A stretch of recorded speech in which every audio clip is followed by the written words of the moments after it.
किसी ने बड़े कमाल की बात कही है कि आपका कर्म ही आपकी पहचान है, वरना एक नाम के तो हज़ारों लोग इस दुनिया में है। हाय गाइस, मेरा नाम है जिग्नेश। एक छोटी सी कहानी। ये कहानी एक जादूगर की है जो जादू दिखा के बहुत प्रसिद्ध होता जा रहा था।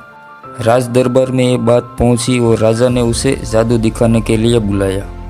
जादूगर ने सोचा कि दुनिया में सबसे बड़ी कमाई करने का अवसर आ चुका है।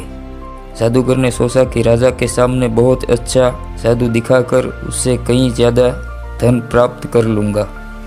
जादूगर राज दरबार में पहुँचा और वो सोच रहा था कि सबसे बढ़िया जादू कौन सा दिखाऊँ। उसने सोचा कि सारे जादू तो मैं दिखा चुका हूँ, आज कुछ नया करता हूँ। तो जादूगर ने राजा का मुकुट ही गायब कर दिया और जैसे ही मुकुट गायब हुआ, दरबारी सब हंसने लगे। राजा साहब को गुस्सा आ गया और सैनिक को आदेश दिया कि इस जादूगर को काल कोठरी में डाल दो और 7 दिन के बाद इसे मृत्यु दंड दिया जाएगा, इसको फांसी की सज़ा सुनाई जाएगी। जादूगर गया था जादू दिखाने के लिए और इनाम पाने के लिए, लेकिन उसे तो काल कोठरी में डाल दिया गया। उसकी पत्नी को ये बात मालूम चली और जाके पहुंची राजा के दरबार में उनसे बात करने के लिए। और उसकी पत्नी देखती है कि जादूगर तो मुस्कुरा रहा था। उसकी पत्नी ने कहा, तुम पागल तो नहीं हो गए हो? 7 दिन के बाद तुम्हें फांसी दी जाने वाली है और तुम मुस्कुरा रहे हो। जादूगर ने कहा, तुम चिंता क्यों कर रही हो? अभी तो हमारे पास 7 दिन है। अभी मुस्कुराओ और शांत रहो और सुखी रहो, जो होगा देखा जाएगा। उसकी पत्नी को लगा कि यह पागल हो गया है। मौत को सामने देखकर इसकी बुद्धि भ्रष्ट हो गई है। वो रोज़ अपने पति से मिलने के लिए आती, वो रोज़ मुस्कुराता रहता। फाइनली फांसी का दिन आ गया।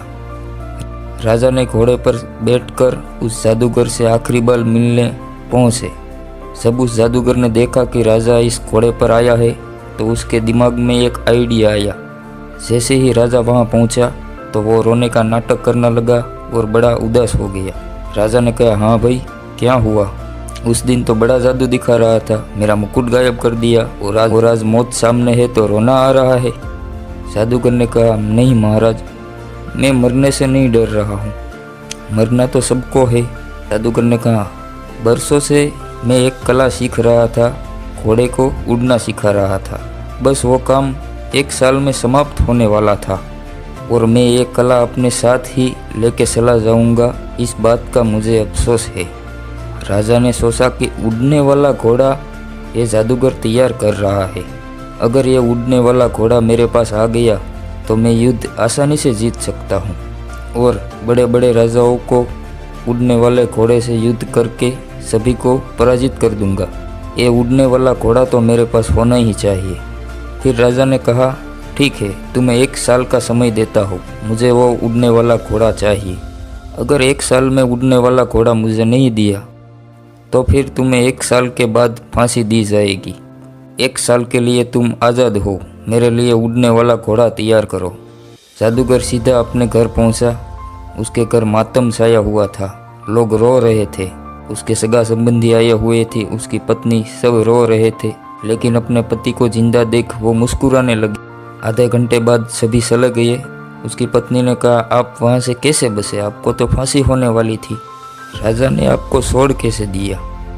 जादूगर ने कहा, मुझे एक शर्त पर छोड़ा है, मुझे 1 साल में उड़ने वाला घोड़ा राजा को देना है। नहीं दिया तो 1 साल के बाद मुझे फांसी दी जाएगी। अरे तुम पागल हो गए हो? उड़ने वाला घोड़ा हम बना ही नहीं सकते। मालूम है नहीं बन सकता, लेकिन इस 1 साल में खुश रहो, मुस्कुराओ और अपनी ज़िंदगी जियो। पत्नी ने कहा, लो, फिर से तुम्हारा ज्ञान चालू हो गया। और कमाल ये हुआ कि उस 1 साल के अंदर ही 6 महीने के बाद ही उस राजा की मौत हो गई। 3 महीने के बाद वो घोड़ा भी मर गया। कौन सा राजा, कौन सा घोड़ा, बात ही खत्म हो गई। जादूगर कहता था कि चिंता मत करो, वो बात बिल्कुल सही रही। ये छोटी सी कहानी हमें सिखाती है कि ज़िंदगी में कई लोग ऐसे हैं कि आज में खुश नहीं रहते, वो कल की चिंता करने में लगे रहते हैं और दुखी हो जाते हैं।